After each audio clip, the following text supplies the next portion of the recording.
Hello, good afternoon, and welcome to MX24 TV. We're streaming live from our studios right here at Silicon Square at East Legon. My name is Kwabena Chenchen, and this is Opposing Views, and I'm thankful that you've taken some time off to join us in our conversation today. Today, like many of you may have seen or heard or read on the internet, there have been a lot of issues regarding secondary education in the past week, particularly the Achimota School here in Accra. And it's because two children were denied admission despite the fact that they had been placed to that particular school by the computerized school selection placement system. So it's not for the fact that they did not pass their BECE or that they do not qualify in any way, but just for the simple reason that their hairstyles do not seem to conform with the standards expected by authorities of the school. It has generated a lot of controversy on social media. It has gotten the Ghana Education Service to push for a certain directive and to enforce that directive. Today, we are keen on trying to break down that very issue and try and understand whether or not the school erred in any way to begin with, and whether or not the move by the GES is a step in the right direction. I've heard a lot of people suggest this is a bad precedent, including members of the National Association of Graduate Teachers. Today, they will also join in our conversation and help us understand what it is that they seem to think is the problem with the Ghana Education Service taking such a decision, instructing authorities of the GES to go ahead and admit that student. But of course, we cannot do this without touching base with the father of that gentleman who got all of this story on social media and the like. We want to understand really what transpired. So we'll start off with him in a jiffy. And indeed, that will be after this very break, which is coming right up. Stay with us.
Yeah, welcome back to Opposing Views, live here on MX24 television in Accra.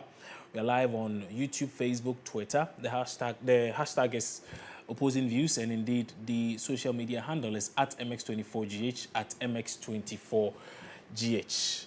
Now, schools are institutions of higher learning, and of course, a number of people go there to acquire knowledge and to help get ahead in life. And so it's particularly for this part of the continent or this part of the world, is a lot of, in fact, it's soothing to the ear when you hear that a lot of people, a lot of parents are keen on pushing their wards in schools and in getting them to acquire a lot more knowledge. However, when it gets to the situation where through no fault of the parents, the students are denied access to that education, then it becomes a bit of a problem. And so I do understand and appreciate the concerns raised by a number of people who have suggested that their children have been denied admission into a particular school. Not because they did not pass, like I said, and not because they are not good students or they don't look the part or whatever, but just because of their hair and how it's actually kept. So today, as we start the conversation, I want to start with the parents for, should I call him embattled? Yes, I think I will. The embattled Achimota School student. He's in the person of Ras Aswad Nkrabia. He's going to join us to help us understand a few things. Now, once we are done with him, we'll also have Angel Kabonu, who is president of the National Association of Graduate Teachers, Niamadi, who happens to be an educationist. Joseph Jamesi is also an educator and national secretary for CHOPS, and then Francis Xavier Sosu, a human rights lawyer. We'll have all of these gentlemen join us in a bit, but let's start with Razan Sword in Krabia. Yeah, Rastafari. Good afternoon. No apologies, sir. Respect. Great. I'm very happy we have you on the line, and I want to commend you for what you did by putting all of this out there on social media and getting a lot of media houses to pay attention to this. The reason for which now we are told that a decision has been taken in favor of your son. So congratulations for that. But let's go back a bit. Let's go back a bit. I want to appreciate what really the issues were.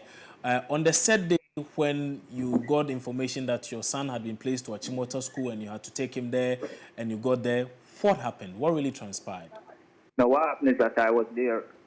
I was there when they, told us to bring the items. I think they were doing some kind of registration of the items because they wanted to put them in a locker so that we would come on this day. Today was the day when the school is going to officially open, so we'd leave them there. And when we got to the table, they told my wife that he will not be accepted because of his dreadlocks. He has to go and cut it. Mm. So after I got that message, I said, okay, let me speak to somebody who is in authority. So I went to the assistant principal, and he basically told me the same thing. As a matter of fact, he even went further by saying that we have turned away quite a few of your people last year and the year before. He also said that some of your people have taken them to court, and the school have won. So if I want to take it to court, I am free. Mm. So you went there. Your wife told you that she had tried getting your son enrolled. She had been told that cannot be the case. And then you said, well, you want to speak to someone in a higher authority to establish whether or not this is the position of the school. And you went to speak to an assistant headmaster of the school, and you were told that, yes, that is indeed the case, that because of the dreadlocks of your son, he cannot and will not be enrolled in Achimota School, one of the prestigious schools, secondary schools in the country. That's a summary of what you're saying. Yes, and that's exactly what happened. That's exactly what happened. And how did you take it? How did you deal with it there immediately? What was your reaction? What did you do? The first thing that came to my mind is apartheid in South Africa, when the whites used to control and they have separate development, where the black people could not participate in those schools. That's what came to my mind first. So I was wondering if I was in an apartheid society. And I felt very disrespected about the whole situation. So that was what came to my mind the first thing. Prior to this, have you experienced any such situation? Let's say personally, whether you have actually had to be in a situation where you are not allowed to partake in something or an organization or event just because of your dreadlocks. Have you personally had to deal with such a situation? Oh, many times. I can give you one instance when I went to do a project in Antigua, and I got to the airport. They told us that dreadlocks is not allowed in Antigua. So I must jump on the next flight and go back home. So you are often discriminated against because of your dreadlocks? Yeah, certainly.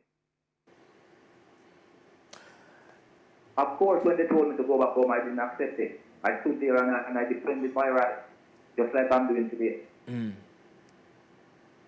I see. And what was the reason that was given to you? What is it that your hair is too much, or the locks are too strong, or it's too smelly? No, what is it?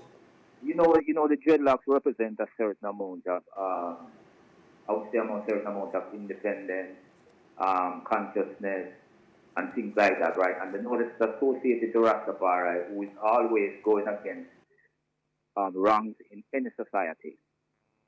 Right? And there's a certain amount of fear of the image of it and so on and so forth from colonialism, because that law is a colonial law that came from way back by the white people who were trying to take over Africa. So what we have done today, we have taken the colonial law using it against ourselves today. Okay. All right. I am told you threatened to go to court in order to get the school to reverse its decision. Were you serious about going to court? Oh, my brother, could you ask me if I'm serious? When it comes to my rights, I don't play my life. Okay. I'm extremely serious. If I do not get my rights, then that's exactly what I will do. Okay.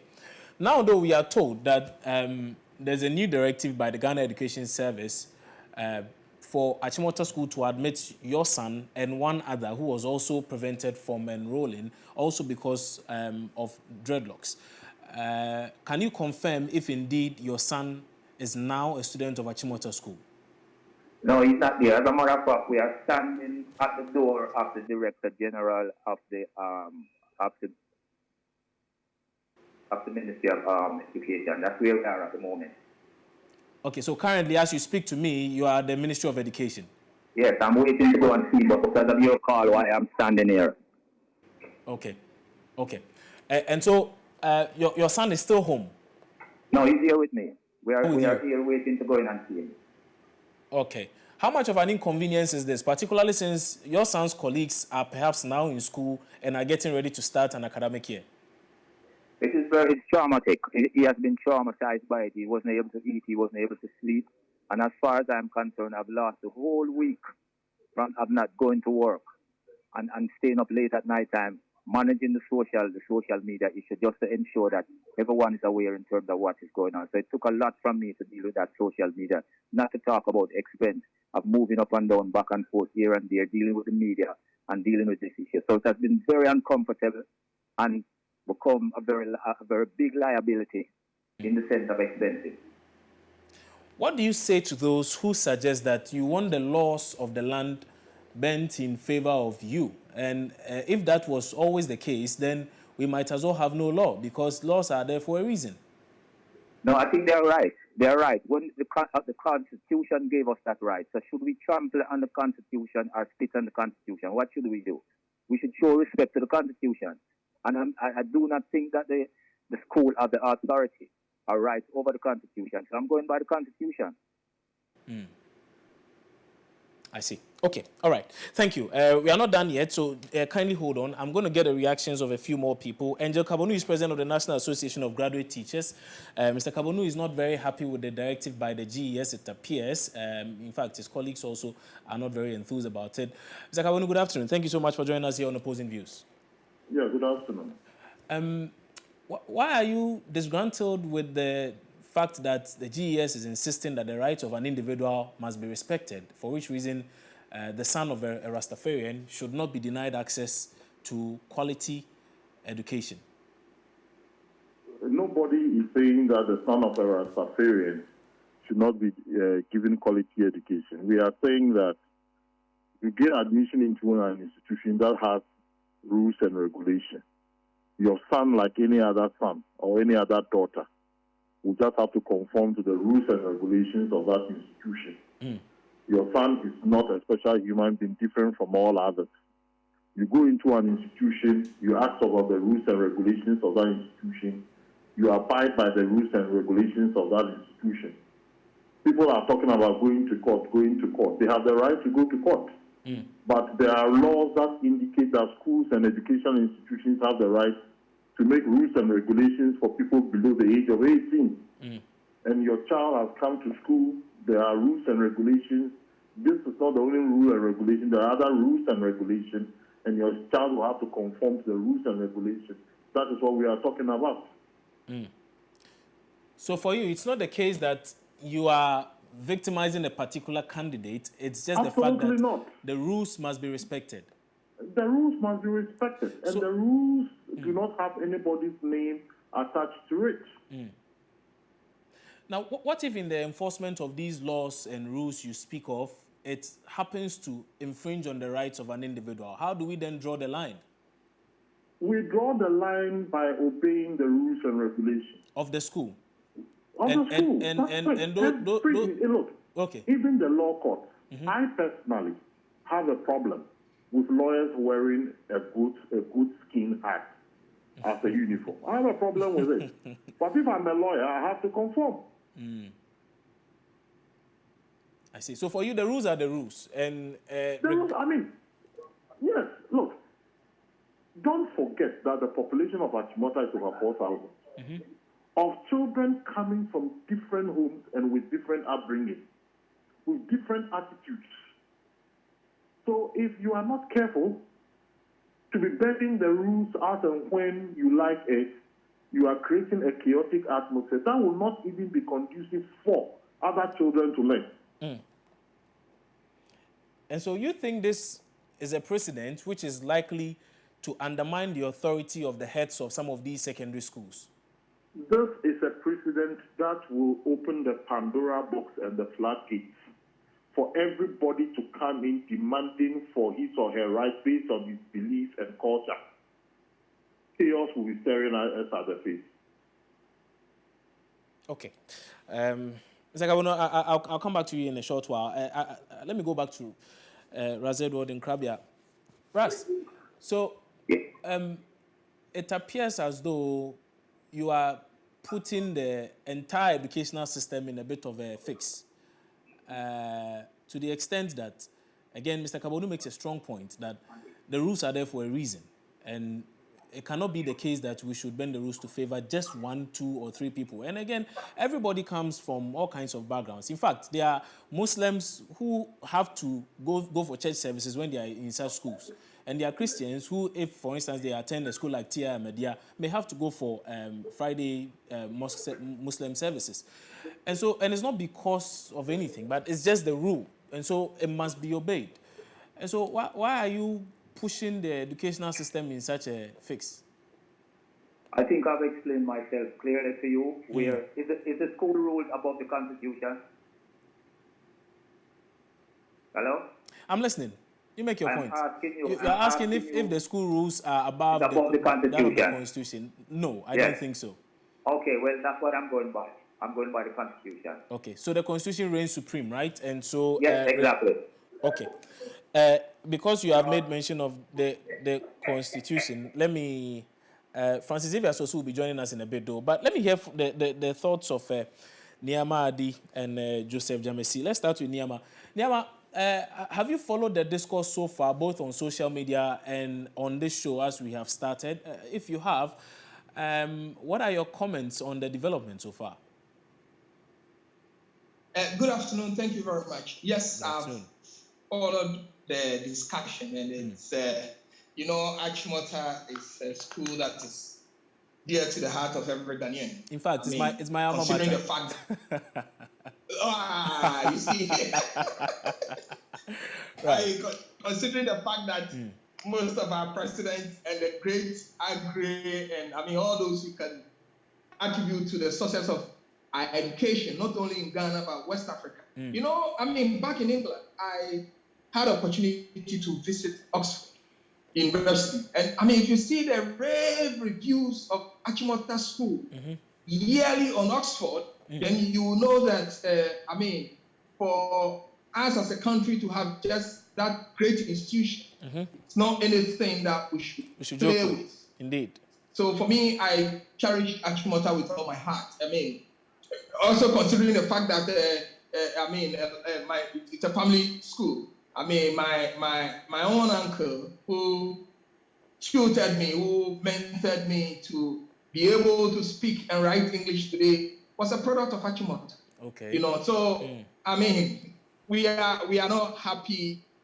With what is going on there. But did the school err in sticking to that principle that no, these are the rules?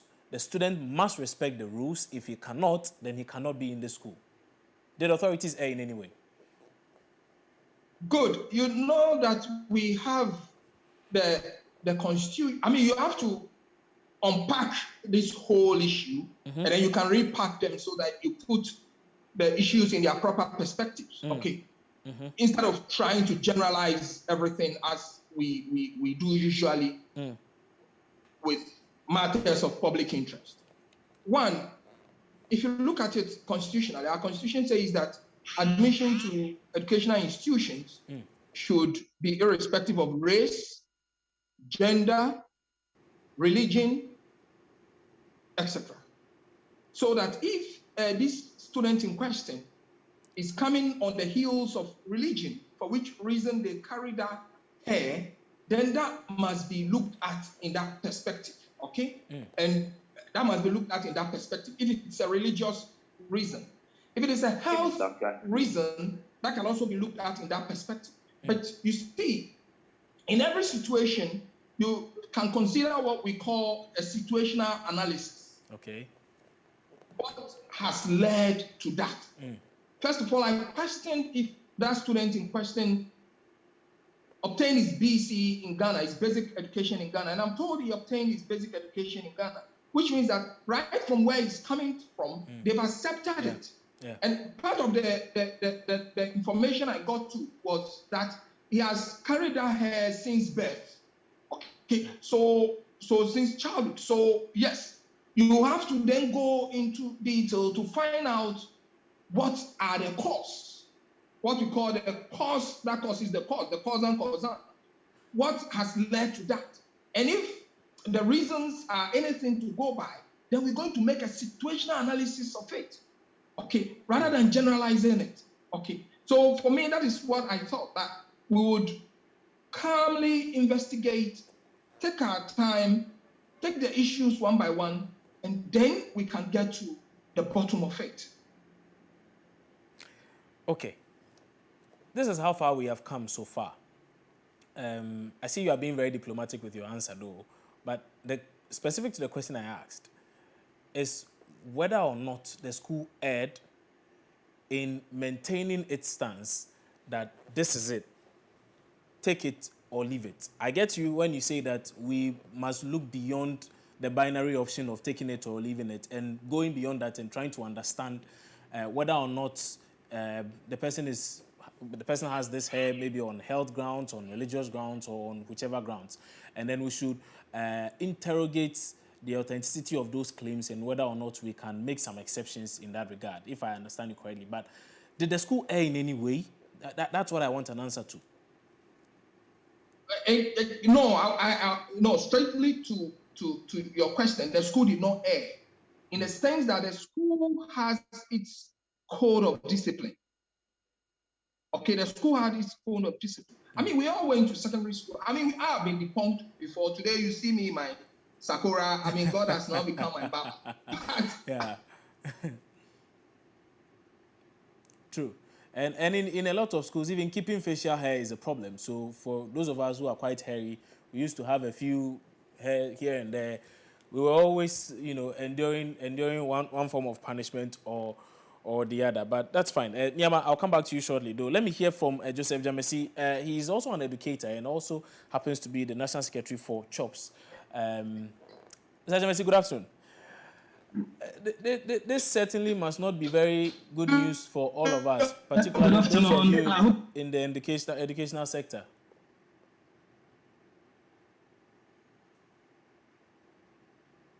Mr. Jamesi, can you hear me, sir?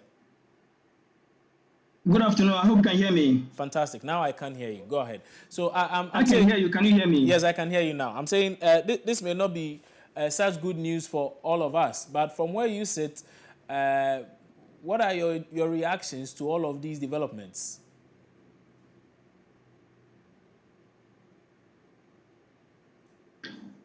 Okay. Well, let's say generally in the private senior high school sector in Ghana, we do not have a uniform appearance code that all schools must prescribe to.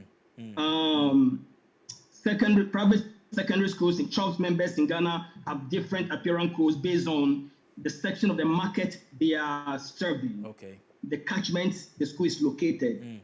For instance, if I own a school in East Legon and I'm,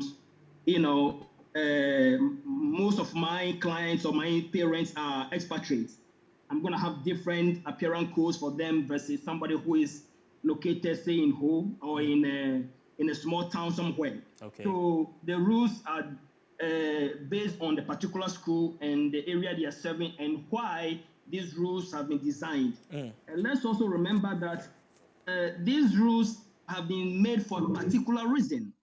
It isn't just so that it appears you are discriminating against anybody. Okay. No.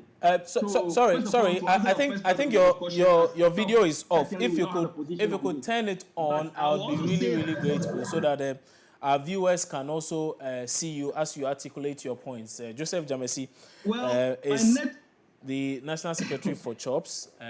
He's letting us know his views on the recent development of that very gentleman who was denied access to education at Achimota School here in Accra. We've heard from his father, we've heard from the National Association of Graduate Teachers who seem to disagree with the directive by the Ghana Education Service that the child be admitted regardless of his hair or whatever. And so that is the issue we are discussing. But Joseph Jamesi, I'm told, is now back with us and his Zoom video is active. Mr. Jamesi, you can continue with the point you were making, sir. Let's hear you.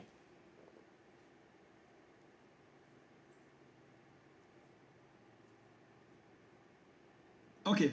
So generally, as private schools, I mean, we cannot take a particular position on this. But if you ask me what my personal opinion is on what is going on, I'll tell you that I don't believe Achimota erred in any way. Okay. Because as everybody, all the panelists have mentioned, there are codes that every student must follow. And let's remember that these codes are designed by the Ghana Education Service, not Achimota. The Ghana Education Service code requires young students to have short hair, from what I understand. So the headmistress in Achimota is only following rules and regulations given to her by the Ghana Education Service. Of course, I know individual schools also are able to, tweak the rules here and there. But as far as I know, there are rules and regulations that every student has to undergo, has to follow. And the reasons for these rules, as has already been stated, is for uniformity.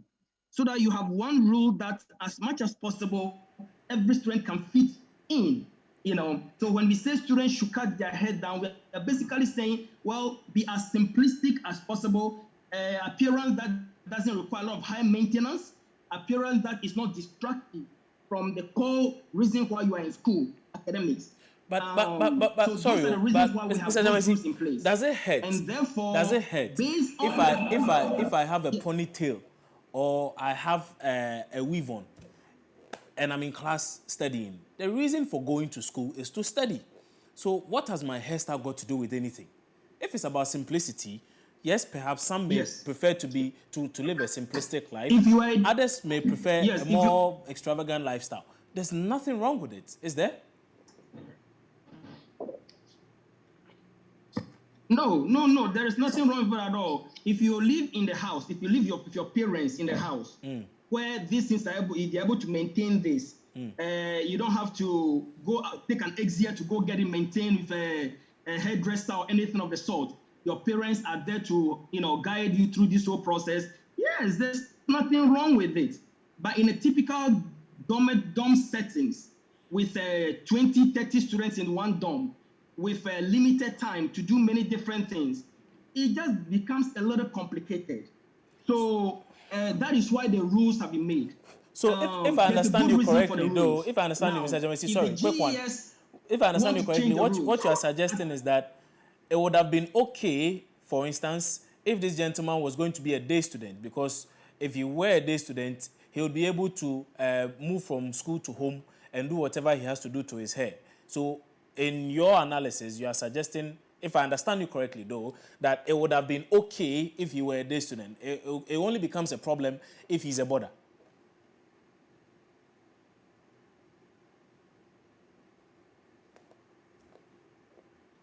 Well, I'm explaining the reasons why the rules have been made. Now, I know even some private schools have such rules.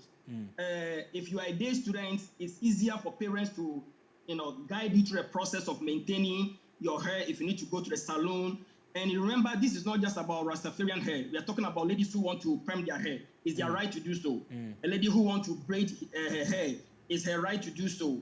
A guy who likes to shape his head with different styles, that is his right to do so. And I mean, as my colleague said, the Pandora's box can be open to many different things. Yes, so we all have the right to do whatever we would like to do. But but the rules in schools are to focus students on what is most important, that's academics. So as much as possible, we try to keep things as simple as possible so that everybody as much as possible can prescribe to the rules that we have. Yeah, I know there are exceptions to general rules. I understand that. But the final point I was going to make is, in this particular case, if the Ghana Education Service feels there's a need to change the code, then it is their job to change the code. To say from now on, it's the right of every student to come to school with whatever he or she wants, based on religion or based on whatever. Then the schools, headmasters know where their limits are and what they need to do when such students come to their school. But as we right now, as far as I know, I think that's what the GES code requires. So the headmistress was just following the code. Simply following the code. Okay, that's fine. All right. Let me go back to Mr. Angel Kabonu. Mr. Kabonu, thank you for rejoining the call. Now, I was just asking Joseph Jamesi a simple question. That what does it hurt if I have a ponytail or... Okay, well, Mr. Kabonu's line is off though. But let me then come to Francis Xavier. So he's a human rights lawyer, and he has joined us also in this conversation. Mr. Zosu, good afternoon, and many thanks for agreeing to join in our conversation today. You are a legal luminary, you are a lawyer, and so you understand all of these issues when a lot of people make reference to the fact that the human rights of this said individual was trampled upon, the reason for which he would have had a solid case had he decided to go to court. Now, I ask, though, we are talking about human rights here, but there are laws also which have been, rules and regulations which have been set for schools to obey. So if a headmaster or headmistress, in obeying rules set by the Ghana Education Service, happens to do something which infringes on the human rights of an individual or a student, is that headmaster or headmistress at fault in any way? Thank you once more, and very good afternoon to your cherished viewers. Great. And a good afternoon to the people of Medina and all those who gave me a reason to become a legislator. I really, really appreciate. Now, I must say that we must situate the discussion in the right context. Otherwise, we would run the risk of opening the Pandora's box, and it will be difficult to know where to pull the brake and where to allow or permit some particular behaviors or practices. It is also very important in discussing this to clearly differentiate cultural and fashion from religion. These are two separate things. Okay. Fashion and religion. We must separate them, or we must differentiate between them. Now, answering your question directly, the GES, or Ghana Education Service, works within the limit of the 1992 Constitution. Now, when you look at Article 1 of the 1992 Constitution, Article 1 to it says that this Constitution shall be the supreme law of Ghana, and any other law found to be inconsistent with any provisions of the Constitution shall, to the extent of the inconsistency, be void. So, in other words, all rules, regulations, practices by every institution and organ of state is limited by the 1992 Constitution. When you go to Article 12 of the 1992 Constitution, Article 12 provides as follows. It says that the fundamental human rights and freedoms enshrined in this chapter shall be respected and upheld by the executive, legislature, and judiciary, and all other organs of government, and its agencies, and where applicable to them, by all natural and legal persons in Ghana, and shall be enforceable by the courts as provided for in this Constitution. What it means is that all the organs and agencies of state including Ghana Education Service, are supposed to respect the rules on fundamental human rights in the Constitution. Now, Article 12.2 says that every person in Ghana, whether his race, place of origin, political opinion, color, religion, creed, or gender, shall be entitled to the fundamental human rights and freedoms of the individual contained in this Constitution, subject to the respect for the rights and freedom of others and for the public interest. Now, many have argued sometimes that due to public interest and for the right of other people, certain rules are set. The question is that the rules that we are talking about as far as the GES is concerned, are they rules for the purpose of public interest? Are they rules for the protection of rights of others? My answer is a clear no. That is not the reasons why GES has these rules. And when you look at the case in point, what makes this case very peculiar is the fact that it borders on the right to religion. When you look at Article 21 of the Constitution, Article 21C, it says that all persons shall have the right to freedom to practice any religion and to manifest such practice. In other words, you should be able to, you must be allowed to practice your religion and to manifest it. So if your religion actually really says that you keep dreadlocks, and that's the reason why you have locks, the question is that must you be prevented from accessing education or accessing any public good on account of you keeping the dreadlocks? The answer is no. Because if you answer that yes. I hear you loud and clear when you say this, but with that very example, what if someone suggests that his religion gives him the right, or in manifesting his religion, he would need, as they do rituals and the like, he would have to get a human skull and do whatever, and in those processes may have to even take a human life. That certainly cannot be right, can it? It cannot be right. Why? Because the practice of that religion will require you killing somebody, and that you are taking away someone else's right, and that is not allowed.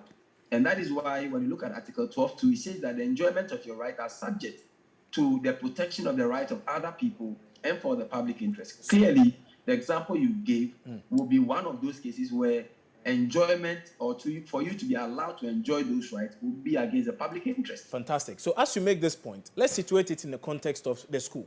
In a classroom where everybody has a low haircut or, a clean shave, and then there are, say, 2 or 3 Rastafarians who sit in front of the class and prevent a number of people behind from also having access to whatever it is the teacher is teaching, perhaps based on their the hairstyle.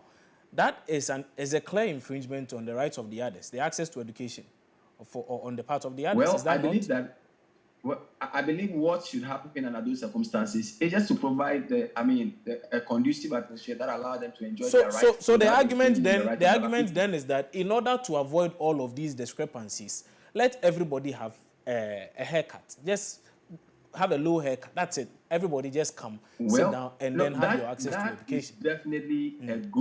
That is definitely a good regulation. My point is that if the enforcement of that regulation would infringe another person's right of religion or his religious right, or enforcing that regulation means that you would deny somebody access to education on grounds of access to education, then that is where the problem is. If in enforcing that you would not infringe on anyone's right to freedom of religion, for example, that one you can freely go ahead and implement it. So yes, we must also understand that institutions can have rules and regulations. They can have standards. The real test is that when those standards violate another person's right, that is where the question comes. Interesting. I have a few more questions on this, though, but I like the education you are giving us when it comes to some of these things. So, okay. I'm told Rasa Sword and Krabia has a few more comments he would have to make before he leaves. He tells us GES office because he's been called there for a short meeting. He's there with his son currently. Mind you, his son's colleagues, a number of them have gotten their admission and they are in school now, I'm told. Some are getting ready to start the academic process. Well, he is still rallying up and down, hoping that he gets his admission. Russ, so Yes, sir. you have heard us speak to the lawyer, and he has articulated a lot of points which seem to suggest that you do have a solid case. Yes, sir. What is the way forward? Today, though, you tell us you are at the GES office. What are you expecting from authorities of the Ghana Education Service today? I am not expecting anything really. I do not know the reason why I was called here, so I'm going there with a very open mind and an open heart. Okay. I think that they do owe us an apology, and I think that is what I think should be forthcoming from the headmistress and the director of the Ministry of Education. So you want the school to apologize to you. Would that apology be enough to get you to drop the court case you intended No, it pursuing? will not be enough because, you see, there are damages. My son went to psychiatric hospital as a result of the traumatic experience he went through when he was rejected from going to Achimota School. And as it is right now, the whole week I haven't gone to work because I'm up and down trying to defend my rights. So there's a lot of damages. My wife is the same thing. She has to be up and down doing the same thing. So I am saying now it's going to take much more than just an apology. What we're asking for also is that they have to find a way to welcome these children properly and let the school children understand that these children did nothing wrong. They did nothing wrong, and I do not want to see a stigmatization in that school or people trying to be vindictive to my children when they go back to that school. So all of those things need to be rectified properly in terms of being able to build up the morale of my children.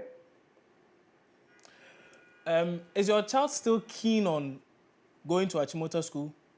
Yes, and that's where he should go, because why should he be denied of going to the school that he's been accepted in because of his law? That's where he needs to go. Okay. You speak of having endured victimization and a lot of discrimination yourself. Yes, Now, sir. looking at how all of this has hovered around your son, don't you think there's a possibility of it affecting him in one way or the other, even if he's admitted to the school? Yes, certainly. But you see, these are some of the ills that we have to correct in society. We don't run away from them. We correct them. And that's what we are doing. We are trying to correct these ills in society. So why should we run away from it? Okay. All right. So you are still pursuing the court action because you say that you have been traumatized, your son has been traumatized, he's actually had to go for psychological evaluation and the like, your wife has suffered a lot, you personally have had to cut out a lot of productive hours in order to secure a school for your son. All of these and a few other damages you want the school to pay for. Yes, plus it's the arrogance of the vice principal by telling us that last year and the year before, they turned down quite a few Rastafarian children. And they said to me that if I think I can challenge them, I must go ahead. Because those who challenged them those times, they lost the case. So I'm ready to challenge them. Okay. Russ, I would like to thank you for your time. We'll get in touch with you by close of day and then get an update on what it is that the GES said to you and what compromises are going to be made in order to get your son back in school. For us, it's very imperative that he goes to school. For me, that's the bottom line. Everything else is secondary. But thank you so much for agreeing to join us. Russ Aswad Nkrabia is a parent of one of the embattled Achimota School students. That gentleman who wanted to attend that very prestigious school, but for one reason or the other, because of his dreadlocks, was prevented from enrolling. Now he tells us that they are at the Education Service. They've been called to come in. They are currently there waiting for authorities to tell them what the next line of action is. But that he's saying is not going to stop him from pressing charges against the school or authorities of the school. Mind you, we tried getting reps from Achimota School to comment on this issue. We've been very unsuccessful. We have tried. We have really tried. And I told you it's my alma mater, so we have tried, but we've not been very successful. Let me go back to Nyama Adi. Nyama, let me ask this question, though. Do you think it's fair that Achimota School is having to bear the brunt just by following the same rules set by the Ghana Education Service. Because the gentleman insists that he's still going to push charges, he's going to press charges and take them to court.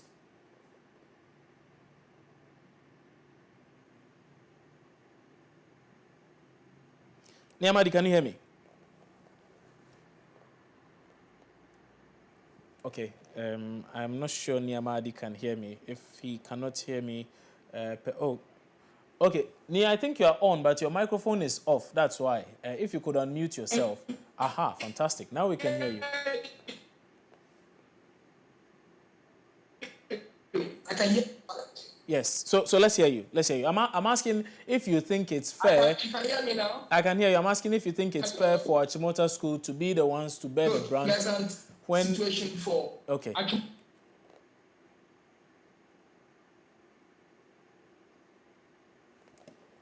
Okay, his line is not very stable. So what I'm saying is that if every school has its own rules, and I think Achimota was playing by the rules that were given to them. Some of us.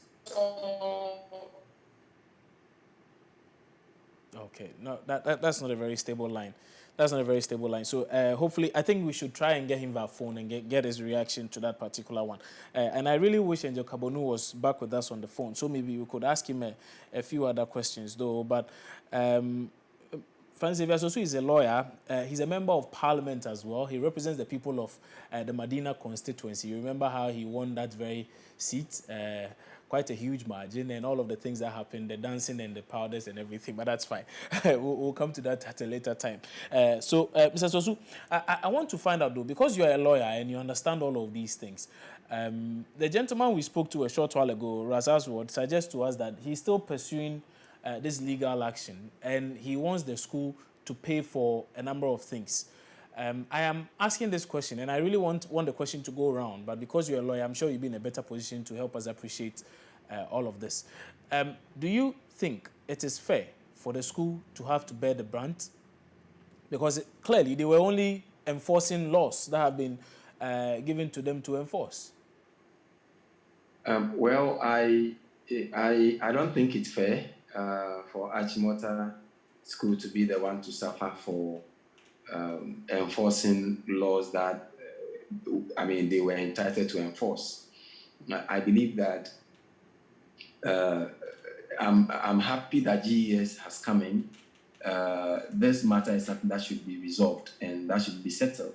And I would encourage the parents of those children to take it easy and find space to settle the matter.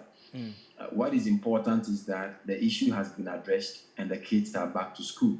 And at least this president will settle the matter moving forward when such matters come up and it borders on religion or it borders on religious rights. I believe that there are a number of things along the line that we will be dealing with as a country. If you would recall, there are a number of young female Muslims who are in our various schools who have always had issues with being prevented from wearing their hijab. Clearly, that it's also a violation of their right to be religion and freely manifest those religion.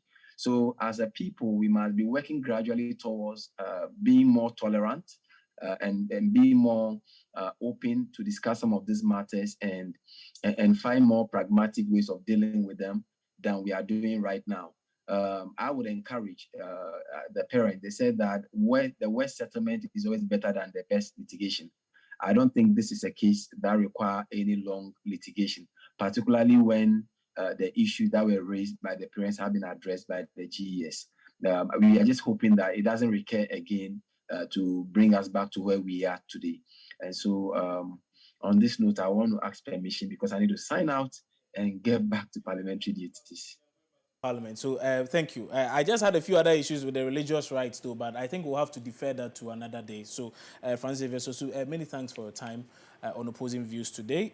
He is a lawyer, a human rights lawyer, and member of parliament for the Medina constituency. Angel Kabonu is president of the National Association of Graduate Teachers. He has rejoined us. Mr. Kabonu, again, good afternoon, and thank you for rejoining in the conversation. Yeah, thank you. I've been very conflicted in all of this as we speak, and I've gone on to ask a very simple question to a number of our panel members as to whether or not we think that Achimota School is being dealt with fairly, particularly because they were only enforcing a law set by the Ghana Education Service, and now they are having to suffer the brunt. And the gentleman is suggesting that he's going to court, he's going to push for certain actions and certain damages on the school. Do you think this is fair on the school? Well, I will encourage the gentleman to go to court. And like I said in my press conference this morning, NAGRAT, any court action that comes about on this matter, NAGRAT will attach itself to that court action as an interested party. Because we as teachers will also not sit by and allow anyone to create a very unfriendly environment for us. But we will attach ourselves as an interested party in this matter. So we are encouraging everybody who wants to go to court to go to court. We are encouraging the teachers in Achimota to ensure that the rules of Achimota Senior High School, and indeed teachers in any other school, should ensure that the rules of the school are abided by and obeyed. We don't have to break down or be browbeaten into submission by anyone who wants to exhibit whatever he or she believes in. Mr. Kabonu, you are seeking to enforce a directive by the GES. Now, this same GES is saying, yes, we gave you those laws. We are saying that review those laws immediately. And so, why are we crying more than the bereaved? The GES have ways and means of changing its rules. The GES have not changed the rules of Achimota School, nor any other school. We cannot also change the rules to a Rastafarian. We can change the rules generally. But as we are indicating, when the rules are changed generally, the way we work will also have to change generally. Because we will not sit by and allow anyone to put any crown of thorns on our heads. Do we have a problem with Rastafarians in our secondary schools? We have a problem of people thinking that their religions are more important than institutional rules and regulations. But if the institutional rules and regulations do not conform to the 1992 constitutions, clearly we need to defer to the 1992 constitution. Read the 1992 constitution very well. The 1992 constitution gives right to educational institutions to make rules and regulations for people who are below the age of 18. But there are fundamental human rights of these persons as well. And if the rules of these persons are breached in any way, the 1992 Constitution makes it clear that such rules must be respected, such rights must be respected. The 1992 Constitution gives educational institutions to develop rules and regulations for people below the age of 18. And those rules must conform to the 1992 Constitution. So if they vary in any way... Read the Constitution very well. I have read the Constitution, and even on this show, we have had Francis Xavier to take us through portions of the Constitution relevant to the discussion. And it seems to affirm all of this. Until there is a court ruling, we, the teachers, will not be able to abide by any other than the rules of the school. Then they should go to court. So if the GES insists that this gentleman or this schoolboy, this very young boy and his colleague should be allowed to go to school, should be enrolled into Achimota School, what are you saying to your members who teach in that school? They should not teach him? You think that the teachers in Achimota Secondary School are stooges? The teachers in Achimota School and any other school are not stooges. So they are not going to teach the students? Well, when we get to that bridge, we'll cross it. So you are suggesting you're going to victimize the student just because he wants his rights to We be say the respected? gentleman should abide by the Achimota, or any other person should abide by the rules of the school, and we are not ready to negotiate on this. So you are going against the GES. We will not negotiate on this matter. Why not? We won't. Is it about pride or ego or what? It's about the position we have decided to take. If anyone has problems with it, the person should take us to court. So I'm asking, worst case scenario, GES has taken a directive. They are insisting on that directive. The students have been admitted to Achimota School. Are you saying your members are not going to teach these students? I am saying that my members will ensure that the rules and regulation of the institution is abided by. Take that one for me. And how would they do that? When the time comes, you will see it. The time is 9. I say the rules of Achimota or any other school will prevail at the end of the day. So the student will be forced to cut his hair or step out? The rules of the schools that create the environment for us to work and work well will prevail at the end of the day. So the students must either cut their hair or get out of those classrooms? We have indicated that the students and the parents should obey the rules of the school. And by obeying the rules, they must cut the hair. We have even called on the Ghana Education Service just this afternoon to rescind its decision and to rescind its directive to the management of the school. All right. Mr. Kabunu, many thanks for your time. Let me get some comments from Joseph Jamesi. I'll wrap up with Joseph Jamesi and Niama Adi. Joseph first. Joseph Jamesi, let me hear your comments on the latest developments, and then we can hear from Niama Adi as well, and then maybe we can call it a show.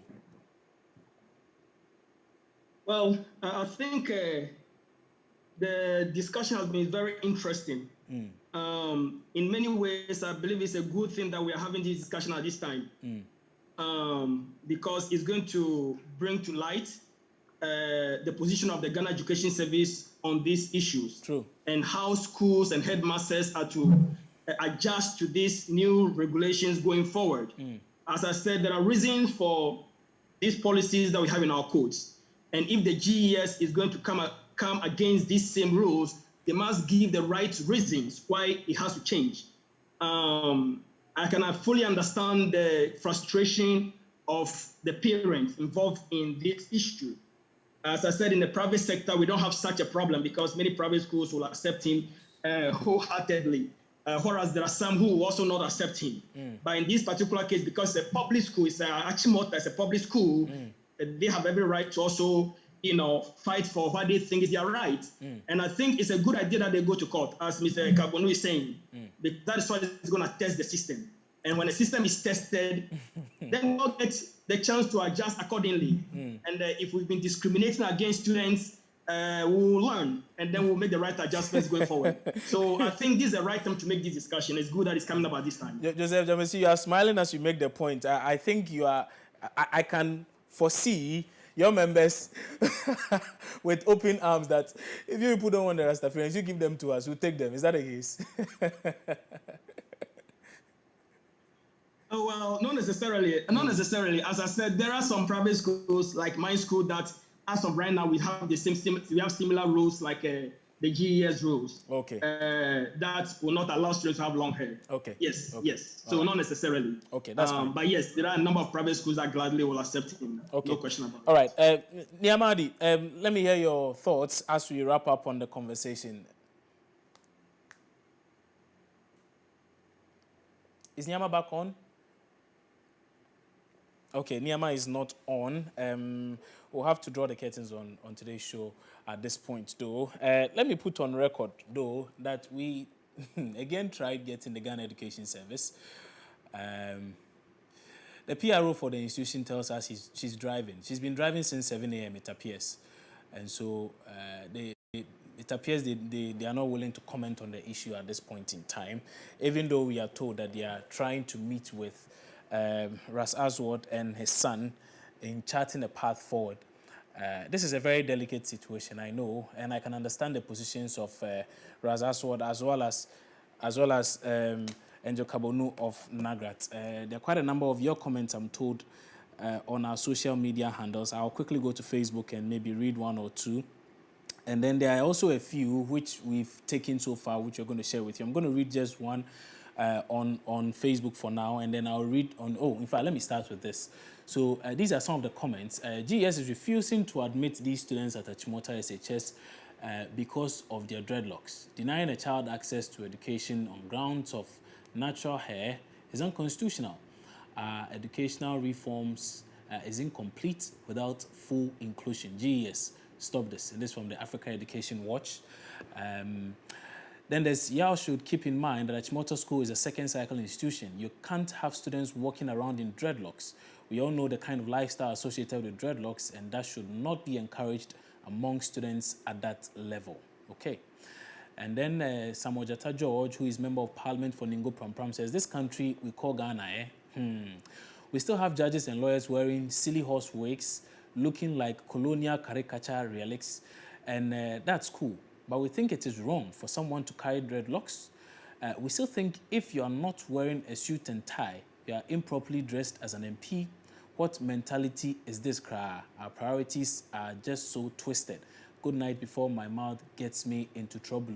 Well, his profile picture has him in a suit though, so that's interesting. But Philippa Sean also writes, hard to believe Achimota School can be this lost. A school that is supposed to be the head of all the hosts, a school that is supposed to be the very representation of diversity. To not accept this young man into admission is most regrettable. Feel sad as an Accra tonight. Well, he posted this last night. I'm an Accra as well. And like I told you, I'm conflicted in this particular issue. So I would rather not make my comments known. But there's a comment here from Michael Adane, who says, what is the scientific merit of the policy on cutting hair? Rastafarianism is a religion, and dreadlocks, into brackets Rasta, is a central part of their religion. Cutting down their hair is similar to telling a Muslim lady to stop wearing hijab or black African to bleach to become white in order to access a public service or goods. The Achimota School violated an entrenched provision of the 1992 Constitution, Article 17, Clause 2, and he makes a quote here. It says, a person shall not be discriminated against on the grounds of gender, race, color, ethnic origin, religion, creed, or social or economic status. The school authorities discriminated against them because they are Rastafarians, that is, on the grounds of religion and creed. Moreover, and more interestingly, Article 21B and C of the Constitution recognizes and guarantees the freedom of thoughts, conscience, and belief, as well as freedom to practice any religion and to manifest such practice. Telling a Rastafarian to cut down their hair or not to smoke weed amounts to violating their fundamental freedoms of manifesting and practicing their religious beliefs. Okay, I don't know about the smoking weed part though, but I hear you loud and clear when you make these points. But that's how we wrap up on today's show. My name is Kwabena Chenchaini. This has been another edition of Opposing Views. We are very glad that you made time to join us. For the many stakeholders who couldn't join in our conversation, MX24 News later this evening will try and get you a lot more reactions. And if you do not know, MX24 News is every weekday at 6:30 p.m. right here on MX24. If you cannot watch us on TV, perhaps because you are not home or you don't have access to a TV, you can watch the live stream on Facebook, Twitter, or on our YouTube channel as well. And you'll get updated on all the latest happenings in the country, particularly with the biggest story of the day. Again, my name is Kwabena Chenchaini. Thank you for watching.